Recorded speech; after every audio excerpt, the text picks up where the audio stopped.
दो चर वाले रैखिक समीकरण बोर्ड एग्जाम में पूछता है अक्सर कि दो चर वाले रैखिक समीकरण को सॉल्व करो।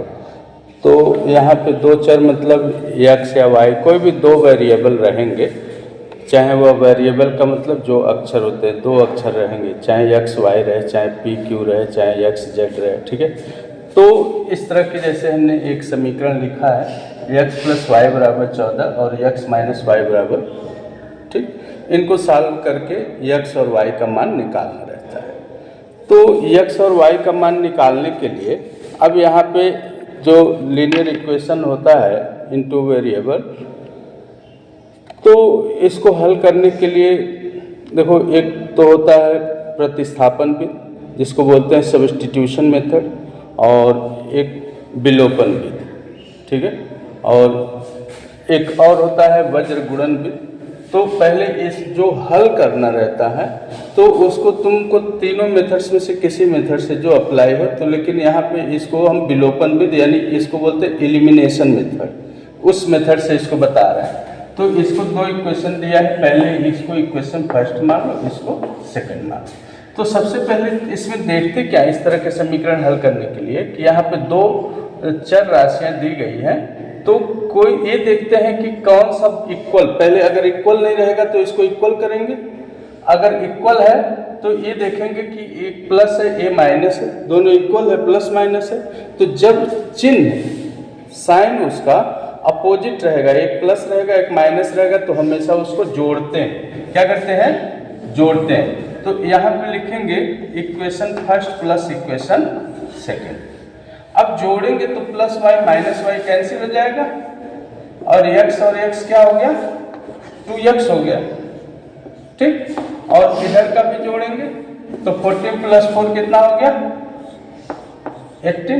अब यहाँ से x की वैल्यू निकालेंगे तो 18/2 हो जाएगा, और ये कितना आ गया? 9, ठीक। x की वैल्यू निकल गई। अब यही x का मान चाहे इक्वेशन फर्स्ट या इक्वेशन सेकंड किसी एक में रख देंगे। अब यहाँ मान लो हम इक्वेशन x की वैल्यू जो है इक्वेशन 1 में रख रहे हैं, तो इसको लिखोगे फ्रॉम इक्वेशन 1, जहाँ x है वहाँ पे 9 रखो, तो ये हो जाएगा 9 + y = 40। y की वैल्यू निकालेंगे तो ये हो जाएगा 14 - 9, यानी y की वैल्यू क्या आ जाएगा? 5। क्या आ जाएगा? 5। तो x की वैल्यू क्या आ गई? 9, और y की वैल्यू क्या आ गई? 5। तो इस तरह से इसको एलिमिनेशन मेथड से किसी एक को एलिमिनेट करके मतलब कैंसिल करके वैल्यू हम निकालते हैं, ठीक है। एक क्वेश्चन बोर्ड में निश्चित पूछता है इससे, ठीक है। तो अब इसी तरह से एक दूसरा सवाल देखो, दूसरा एग्जाम्पल देखो, समझ में आया? अब एक और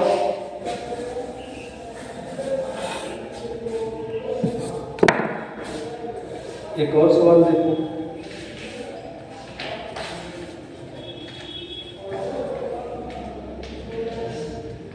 एक थोड़ा दूसरे टाइप का देखो, x - y = 3,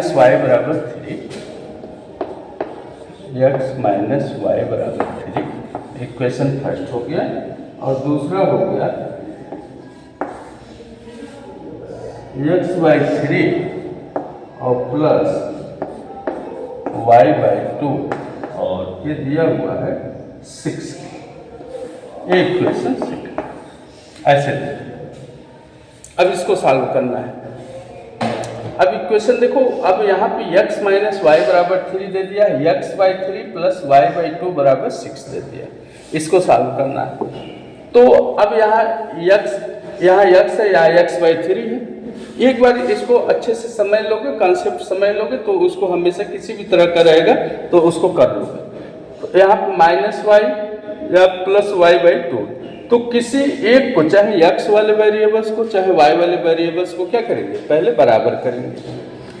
अब यहाँ पे देखो, अगर y वाला वेरिएबल बराबर करते हैं तो यहाँ पे y है, यहाँ पे y/2 है, तो बराबर करने के लिए अगर इसमें नीचे 2 आ जाए तो इसके बराबर हो जाएगा। तो इसका मतलब यानी 1/2 से इसमें क्या करें? मल्टीप्लाई करें 1/2। तो इसको हम इक्वेशन 1 में क्या कर रहे हैं 1/2 से मल्टीप्लाई कर रहे हैं। तो 1/2 से मल्टीप्लाई करेंगे तो ये हो क्या जाएगा x/2 माइनस y/2 और यहाँ पे क्या हो जाएगा मल्टीप्लाई यहाँ भी करेंगे तो ये हो जाएगा 3/2 और ये हो गया इसका इक्वेशन नंबर, इसको मान लिए थर्ड हो गया। ठीक है, अब यह थर्ड हो गया। अब इसको सॉल्व करेंगे। अभी पिछला समीकरण मैंने बताया यहाँ पे प्लस है माइनस है, तो दोनों अगर एक प्लस रहेगा एक माइनस रहेगा तो क्या करेंगे जोड़ेंगे, ऐड करेंगे। तो यहाँ पे y/2 हो गया। अब इक्वेशन सेकेंड और third, equation second plus equation third को क्या करेंगे जोड़ेंगे। अब जोड़ेंगे तो प्लस y/2 माइनस y/2 क्या हो जाएगा कैंसिल हो जाएगा। ये बचा, इसको जोड़ेंगे कैसे x/3 प्लस x/2 और इसको क्या लिखेंगे 6 प्लस 3/2 ऐसे। अब इसके लिए अच्छे से फ्रैक्शन का जोड़ घटाना भाग आना चाहिए। ठीक है, तो अब यहाँ पे देखो इसको मैं इधर सॉल्व कर देता हूँ। अब इसको जोड़ोगे, चलो इसका एलसीएम ले लो यहीं पे। 3 2 का एलसीएम क्या हो गया 6 हो गया 3। अब इसका इधर मल्टीप्लाई, ये हो गया 2x, इसका इधर मल्टीप्लाई प्लस 3x और इधर वाला ऐड कर लो, कितना हो गया 6 दूनी 12 3 15, यानी यह हो गया 15/2। इसको जोड़ो 3x प्लस 2x, यहाँ मैं कर रहा हूँ, यह हो गया 5x बट्टे में 6 और इधर क्या हो गया 15/2। यहाँ से x की वैल्यू निकालनी, तो x की वैल्यू निकालनी तो यहाँ 5/6 है, इधर x इक्वल टू इधर आएगा तो 15/2 तो रहेगा ही और ये मल्टीप्लाई हो जाएगा क्या 6/5। अब इसको क्या सॉल्व कर लो, 2 3 जा और 5 3 जा और यहाँ पे हो गया 3 3 जा 9, यानी x की वैल्यू क्या आ गई 9। x की वैल्यू क्या आ गई 9। अब x की वैल्यू 9 आ गई। अब हमको यही x का मान किसी एक इक्वेशन में क्या करेंगे रख देंगे। अब यहाँ पे x का मान हम सपोज दैट पहले वाले इक्वेशन में रख रहे हैं, तो फ्रॉम इक्वेशन 1, तो इसको लिखोगे फ्रॉम इक्वेशन 1, यानी जहाँ इक्वेशन 1 में जहाँ x है वहाँ पे 9 रखो, तो ये क्या हो जाएगा 9 माइनस y इक्वल टू 3 हो जाएगा और y इक्वल टू क्या हो जाएगा 9 माइनस 3, यानी ये क्या आ गया 6 आ गया। तो y की वैल्यू क्या आ गई, तो ये थोड़ा सा इसको इधर कर देते हैं। तो यहाँ पे जब रखेंगे तो यहाँ पे 9 माइनस y बराबर 3 और y की वैल्यू क्या हो गई 9 माइनस 3 और y की वैल्यू आ गई 6। ठीक, और इसको चेक भी कर सकते हो, अगर यहाँ पे x के जगह पे 9 y के जगह पे 6 रखो, 9 माइनस 6 3 आ जाएगा।